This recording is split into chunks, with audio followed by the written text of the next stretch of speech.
The shoes were the last thing she had left to give, not the last thing she owned. Renee still had her daughter's drawings taped to the bathroom mirror, a half-full jar of peanut butter in the cabinet, and the grey wool coat she had worn so long the cuffs had gone thin at the edges. She had a phone with a cracked screen she kept meaning to fix, and a library card she used every 2 weeks, and a small frame print of a mountain lake that had come with the apartment and that she had stopped noticing years ago. She had things. What she was running low on was margin, the extra space between what she had and what she needed, and that narrowness shaped the way she moved through every day. The shoes were the last thing she had that belonged to the version of her life she was still trying to reach. She was standing on the sidewalk outside the Halford Group building on a Tuesday morning in March, 9 minutes ahead of the only interview she had managed to land in 4 months. The cold came off the pavement in steady waves. Her breath made small clouds in the air. She had her resume in a manila folder and the folder tucked under her arm, and she had Destiny's name written on a piece of paper folded in her coat pocket, the name of the recruiter who had emailed her, and she stood there reviewing it one more time the way some people check their ticket before they board a train. Not because she did not know the name, because it was something to do with her hands. The building ahead of her was 14 stories of pale stone and tinted glass, and the lobby visible through the front doors had marble floors and potted plants and the quiet of a place that took itself seriously. She had driven past it twice on Sunday to make sure she knew where to park. She had timed the walk from the garage. She had 9 minutes, and she was ready. And she was standing very still on the cold sidewalk. That was when she heard the sound. A thin scraping, slow and uneven, moving toward her from the direction of the bus shelter at the corner. Renee turned and saw the woman before she fully registered what she was looking at. The woman was maybe 60, maybe older, small-framed and carrying herself carefully, each step placed with a deliberateness that spoke of long practice with some kind of pain. She wore a dress coat that had once been green and was now something closer to grey, and she carried a plastic bag that pulled her shoulder down on the right side. The collar of the coat was turned up against the cold. Her face was composed and private, and she was looking at the ground ahead of her as she walked. Her feet were bare on the cold concrete. Renee's first thought was that she had missed something, had looked away for a moment and somehow not seen what was on the woman's feet. She looked again. Nothing. Just skin and the sidewalk and the March cold, and the woman moving with that slow, careful walk, the pavement wet from the morning and glistening under the early grey light. "Excuse me," Renee said, before she had finished deciding to say anything. The woman stopped. She looked up. Her eyes were tired but not defeated, carrying that particular steadiness that Renee associated with people who had learned a long time ago to carry what came without putting it down on anyone else. "You don't have any shoes," Renee said. The woman looked down at her own feet, then up again, as if checking a fact she already knew. "Wore through the soles 3 days ago," she said. "Been making do." She said it the way you describe a roof that leaks in one corner, matter of fact, without drama or apology. 3 days, Renee said. "I walk slow," the woman said. There was something almost wry in it, not quite humour, but the close relative of it. Renee looked at her own feet, the low black heels she had bought second-hand for $12 and polished every Sunday night, bought for a cousin's wedding and kept in the box in her closet for the right occasion. She had tried them on the night before the interview, walking back and forth across her kitchen in the dark while Cora slept, making sure they still fit, making sure the sole on the left one had not started to separate any further along the side. It had not. They were good shoes for what they cost, and she had taken care of them. She looked at the woman's feet. They were close to the same size, she thought, maybe half a size apart. She had 9 minutes. She bent down right there on the sidewalk outside the Halford Group building and slipped the heels off her feet, one and then the other. She straightened up and held them out. The cold concrete came through her stockings immediately. "These are going to be a little snug," she said. "But they'll hold." The woman looked at the shoes. She looked at them a long time. Then she looked at Renee, at her navy interview dress and the folder under her arm and the careful way her hair was pinned, and her expression shifted, became careful in a different way. "You're going somewhere?" the woman said. "I am," Renee said. "So are you." The woman took the shoes. She moved to the low stone ledge near the building's entrance, the one that was probably meant to be decorative. and she sat down slowly, setting her plastic bag between her feet. She put the shoes on one at a time, working her heel into the second one with her thumb. They were snug, as Renee had said. The woman stood and pressed her feet into the pavement, testing. Then she looked up with something in her face that was not quite relief and not quite gratitude, but something older and quieter than either. The kind of expression that belongs to people who have learned that small mercies are still mercies. "God bless you," the woman said. "Go warm up somewhere," Renee told her. "There's a diner 2 blocks east. Coffee's $2. The woman picked up her plastic bag. She walked. Her gait was different now, more even, less effortful, and Renee watched until she turned the corner, and then she turned and walked into the Halford Group building in her stocking feet. She did not know anyone had watched the whole thing.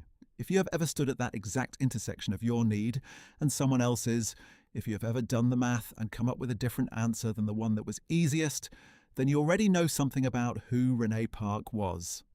Stay with this story, because what happened next began on that sidewalk, and it did not end for a long time, and it ended in a way she never saw coming.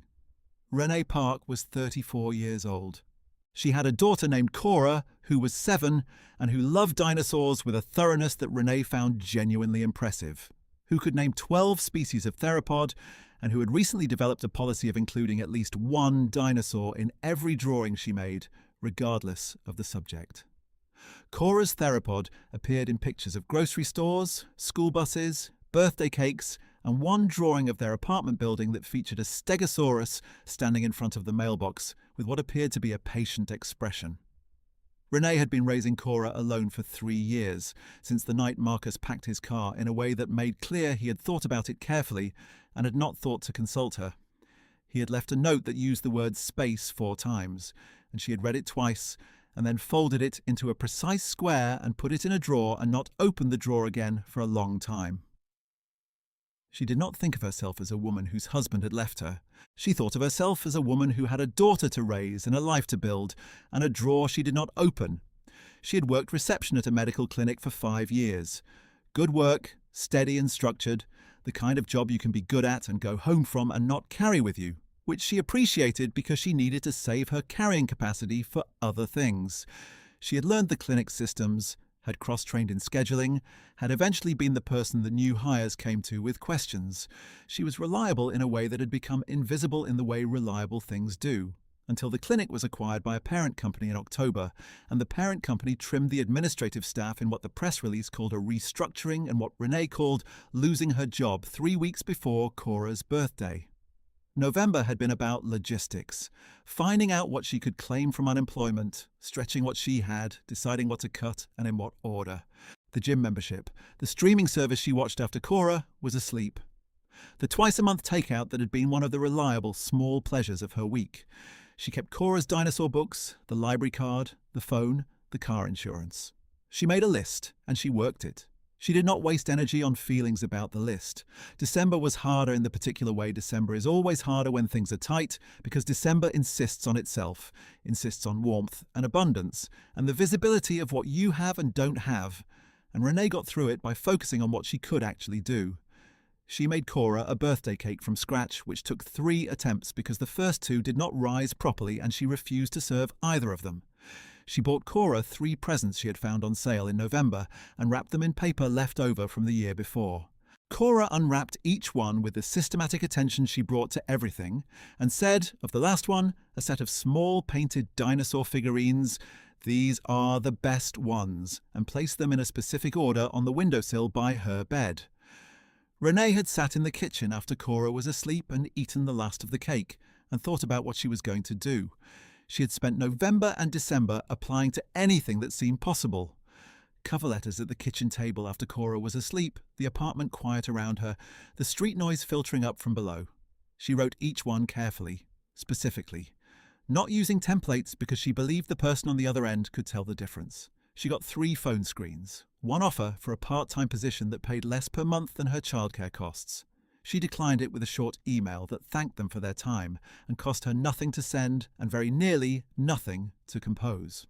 Then in January, a callback came from a woman named Destiny at the Halford Group, a mid-sized consulting firm that managed operations and logistics for a roster of regional healthcare clients. The position was office coordinator. It paid 18% more than she had been making. It had benefits, a 401k with a 3% employer match, 12 days of vacation to start. Renee had read the description 4 times and then printed it out and left it on the counter where she could see it while she made dinner.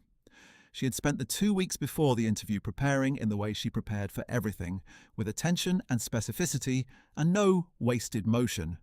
She researched the company, its clients, its leadership, the way it described itself versus the way its employees described it on review sites, looking for the gap between those things, which told you something about where the pressure lived. She printed copies of her resume on paper she bought specifically for that purpose. She practiced answers to the expected questions in the bathroom mirror, quietly, while Cora was at school. She timed her answers and cut the ones that ran long and sharpened the ones that were too vague. She drove the route to the building on Sunday afternoon to make sure she knew the parking and the walk. The shoes had been part of the preparation too. She had taken them out of the box the Thursday before and set them on the floor of her bedroom and looked at them for a while, not doing anything. Just thinking about what she was trying for and what it would mean if she got it, and then she had put them back in the box and left them there until Sunday night, when she polished them and checked the sole and tried them on for the walk across the kitchen and put them back in the box by the door where she would not forget them. She walked into the building lobby in her stocking feet, and she told herself that the shoes were just shoes, that what mattered was what she said in the next hour, and she pressed the elevator button and stood very still with her folder under her arm and waited. The lobby of the Halford Group building was pale marble and warm recessed light, and it smelled faintly of the kind of cleaning product that costs more than you would expect. There was a security desk near the entrance, and a reception counter and a set of low chairs near the window that looked out onto the street. A young man at the reception desk looked up when she came in and glanced down at her feet, and then up again with an expression she read as careful neutrality, and she walked to the desk and gave her name and the name of her appointment, and he handed her a visitor badge and told her 14th floor, and she thanked him and went to the elevator. She did not notice the man standing near the window. She had her eyes on the elevator panel and her mind on what she had prepared and what she still needed to settle in herself before the doors opened on 14. She pressed the button and the elevator came and the doors opened and she stepped in and the doors closed behind her and she exhaled once, hard, and then she straightened and looked at herself in the brushed metal panel and thought, "You know what you know. You can do this." The man near the window had noticed her. His name was Gerald Halford. He was 61 years old, lean and broad-shouldered, with close-cropped greying hair and the kind of face that had settled into its own lines without apology. He had founded the Halford Group 22 years ago with a business plan and a borrowed laptop and enough conviction to take out a second mortgage, and he had built it into a firm of 48 people with a client list that included 7 regional hospital systems and a reputation for the kind of operational reliability that does not make headlines and keeps contracts. He was careful with money and deliberate with people, and the two qualities were related in ways he had spent years making explicit to the people who worked for him. He had been standing near the lobby window for 12 minutes, waiting for a car, not thinking about anything particular, the comfortable, empty attention of a man who has learned to use waiting. He had seen the woman with the bare feet first, moving along the sidewalk in that slow, deliberate way, and he had registered her the way you register something unexpected, without yet knowing what to do with it. He had watched Renee stop. He had watched the conversation he could not hear through the glass. He had watched the shoes come off. He had watched Renee walk back to the building entrance in her stocking feet, folder under her arm, her face composed. He had watched the whole thing from 12 feet away through a lobby window, and he had not moved or said anything, and he had not looked away. The car came. He got in. He sat in the back seat on the way to a breakfast meeting on the other side of downtown, and he looked out the window at the city moving past him, and he did not reach for his phone, which was unusual for him, and when his driver asked if he needed to make a call, he said no and stayed looking at the window. He was thinking about a word. He was trying to locate the specific word for what he had watched happen on the sidewalk, and he kept not finding it, and then finding a version of it that was too small. Not charity. Charity could be calculated. Not generosity. Generosity could be a performance. Something simpler and more specific than either. He thought about it for most of the drive. Renee's interview was in a conference room on the 14th floor with a long oval table and a view of the city that she noticed and set aside. Destiny was warm and prepared, a woman in her early 40s with sharp eyes and a quality of full attention that Renee recognized and responded to. The second interviewer was Carl from HR, careful and pleasant, asking the standard questions in a practiced order. Renee answered everything clearly, using specific examples, naming outcomes where she had them, citing the systems she knew, the cross-training she had done at the clinic, the problem with the appointment scheduling software that she had solved by building a manual workaround that they eventually formalized into policy. She did not pad her answers or retreat into generalities when the question was specific. She was there to show them what she actually knew. At one point, Destiny glanced down briefly at Renee's feet under the table. She said nothing. Renee did not acknowledge it. The interview lasted 47 minutes. At the end, Destiny told her the position had 2 other finalists and that she would hear within a week. Renee thanked them both by name, shook their hands across the table, and took the elevator back down to the lobby in her stocking feet. She walked out through the lobby doors into the cold March air. The pavement came through her stockings in the same way it had before, immediate and unmistakable. She turned toward the parking garage, already running the calculation about Cora's school supply list and whether there was time before pickup when she heard her name said behind her. Not loudly, clearly. She turned. It was not Destiny. It was not Carl. It was the man she had walked past without noticing when she came in, and he was standing a few paces from her with no bag, no phone visible, and he stopped when she stopped and looked at her with a directness that was not aggressive but was completely without deflection. "Ms. Park," he said. "I'm Gerald Halford." She recognized the name. She had spent 2 weeks studying the company. "I was in the lobby this morning," he said. He did not explain further. He stood and let that be sufficient. Renee felt the cold air around her ankles. She thought about what she had done. She thought about how it must have looked from inside the lobby window, a woman in an interview dress taking off her shoes and handing them to a stranger on the sidewalk and then walking into a building in her stocking feet. She thought about all of this in the space of 2 seconds. And then she set it down. "I don't usually approach candidates," Gerald Halford said. "I'm not here to override my team or shortcut my own process. I want to be clear about that." He paused. He was looking at her the way people look when they are trying to be precise about something that matters to them. "But I've been running this firm for 22 years, and I've been trying since this morning to find the word for what I look for when I'm deciding whether to trust someone with anything that matters." He stopped again. The traffic moved past them on the street. "I think I saw it this morning," he said, "on the sidewalk." Renee was quiet for a moment. The cold moved around them both. Then she said, "She needed them more." Gerald Halford nodded once slowly. "Yes," he said, "that's exactly what I mean."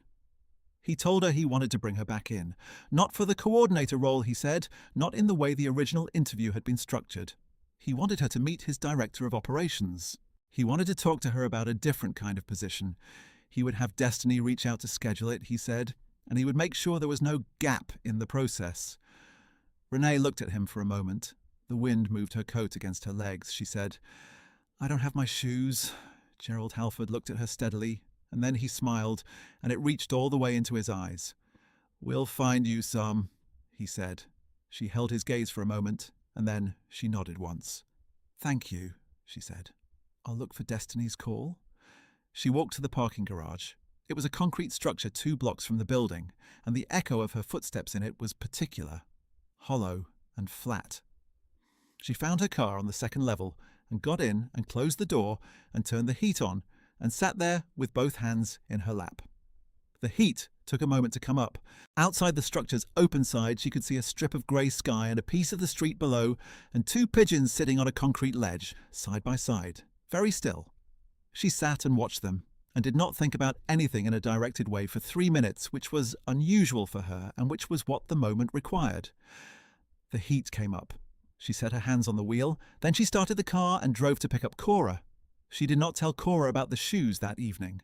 She told her the interview had gone well, which was true, and she helped her with her homework and made pasta for dinner and read to her until she fell asleep. The book balanced on Renee's knee, Cora's weight heavy against her side. She sat there for a few minutes after Cora was asleep in the quiet of the room, not moving. She sat there and thought about a woman walking 2 blocks east in shoes that were half a size small, and she hoped the coffee was hot. The truth is that what happened next did not happen fast. Life rarely obliges by moving at the speed of the moment that changes it. Renee did not walk back into that building and come out with a new title that afternoon. What she came back to was a second conversation, and then a third, and then a background check and a reference call and a revised offer letter that she read 3 times at the kitchen table while Cora ate cereal and drew something in the margin of her homework. Destiny called the next morning, as promised. The second interview was scheduled for the following week.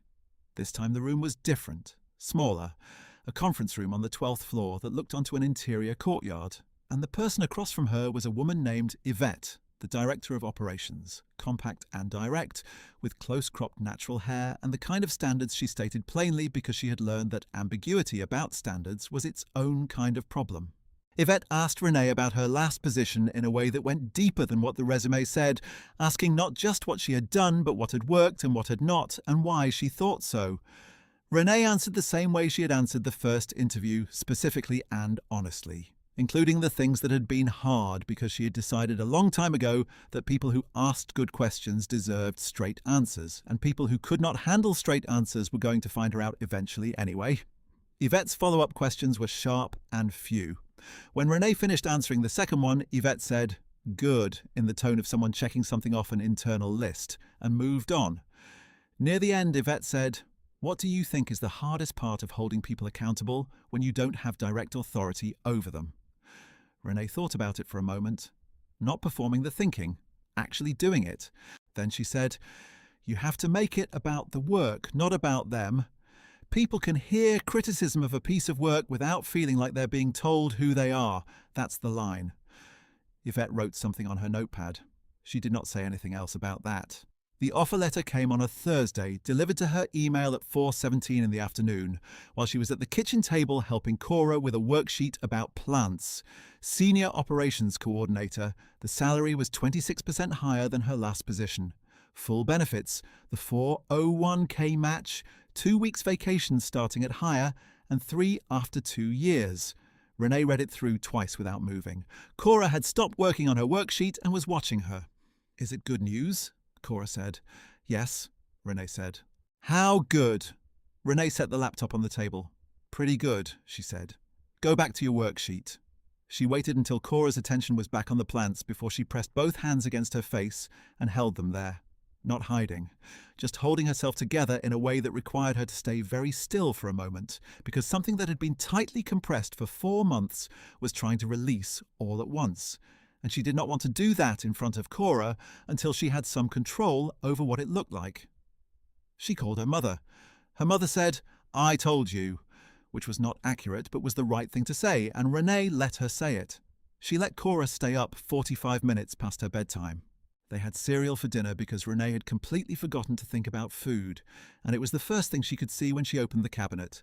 And Cora said, "Cereal for dinner is the best kind of dinner," with the certainty of someone who has made a scientific discovery, and Renee laughed so hard she had to set her bowl down. She started 3 weeks later, on a Monday, in the shoes she had bought at a discount store on Saturday, while Cora was at a birthday party. Not heels. Something with a wider heel, practical, the kind you could be on your feet in for 8 hours and still feel them at the end of the day. What she found at the Halford Group was real work that required her full attention, and she gave it that. Yvette was demanding in the specific way that good managers are demanding, naming exactly what she expected and why, and following up on whether it happened, and working under that kind of clarity made Renee sharper in ways she could feel within the first month. The clients she supported had problems that were solvable and problems that were not, and learning to tell the difference quickly and move correctly in either direction was the thing that took the longest and mattered the most. She was good at it in a way that felt native, like a skill she had been building without knowing what it was for. Gerald Halford did not manage her day to day. His presence in the office was periodic and unhurried, and when he was there, he moved through it with the kind of attention that noticed things without making a production of noticing them. Renee observed, without making a production of that either, the way he spoke to people at every level in the building with the same quality of regard, the maintenance staff and the client partners alike. The way he listened when someone answered a question he had asked, the photograph on his windowsill.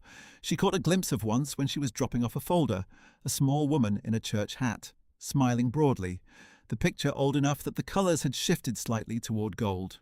She didn't know if these things were what had allowed him to run a firm for 22 years, or if 22 years of running a firm had produced them.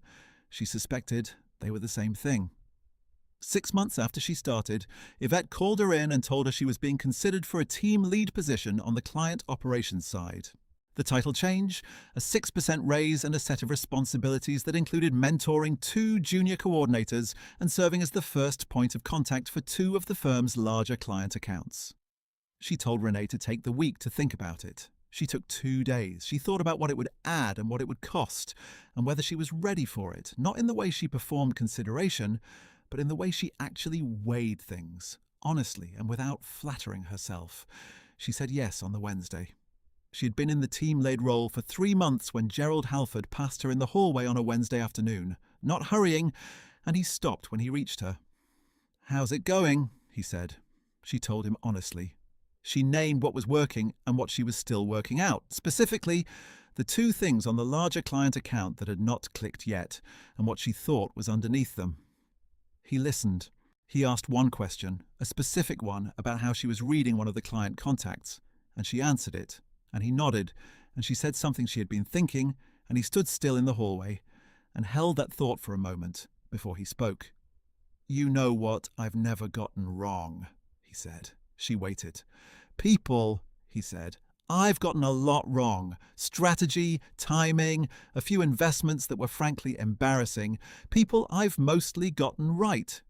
He paused, and there was something in his face that was not performing anything, just naming something true. "Morning you walked into this building. I told my driver something had changed for me, and I didn't know how to explain it better than that." He looked at her. "I just knew." Renee said, "I didn't have shoes." Gerald Halford said, "No." And something in the way he said it confirmed what she already understood. That was not what he had seen. He kept walking. She stood in the hall for a moment, her hand on the folder she was carrying, and then she went back to her desk. "There is something the world doesn't tell you about the choice you make when you give something away without looking back. It tells you to be generous. It tells you kindness matters. But it does not tell you that the moment you stop calculating what giving costs you is also the moment you become most fully visible to anyone paying genuine attention. Not performing who you are. Being who you are. Those 2 things look different from 12 feet away through a lobby window, and the people who know the difference are the ones who spend enough time looking. She had not given her shoes to that woman in order to be seen. She had given them because the woman's feet were bare on cold concrete in March. And she had shoes, and the calculation was that simple. She had not thought about the lobby window. She had not thought about a man in a charcoal suit watching from inside. She had thought about cold feet on a cold sidewalk, and she had done the only thing that made sense to her. And then she had walked into the most important interview of the past year in her stocking feet, and answered every question as clearly as she knew how to answer it. That was who she was. It had always been who she was. She had been that person at 7 and at 17 and at 22 when Marcus was new and the future felt wide open, and at 31 when everything she had built got compressed into a list of what to cut and in what order. She had stayed who she was through all of those things, and what she had learned was that staying yourself is not the easy choice, and it is not the obvious one, but it is the only one that compounds over time. Sometimes who you are needs a witness. That is not a flaw. It is just true. The woman with the bare feet, whose name Renee never learned, walked 2 blocks east to a diner where the coffee cost $2 and sat at the counter for close to an hour in someone else's shoes and got warm. She ate something. The counter waitress brought her a plate without being asked, a practice the diner apparently had for people who needed it, and the woman ate, and then she sat with her hands wrapped around the mug and looked out the window at the street. The shoes fit well enough. When she stood to leave, she moved more easily than she had before, and she thanked the waitress by name, a name she had read off the badge, and walked out. Renee thought about her sometimes, in the specific and idle way you think about someone whose ending you do not know. On the bus home in the evenings, in the quiet after Cora was asleep. She wondered if the shoes had held. She wondered if the woman had found somewhere dry to stay, somewhere with heat, somewhere that knew her name. She never found out, and she had learned to make a kind of peace with not knowing, to hold the wondering as its own thing, separate from the needing to resolve it.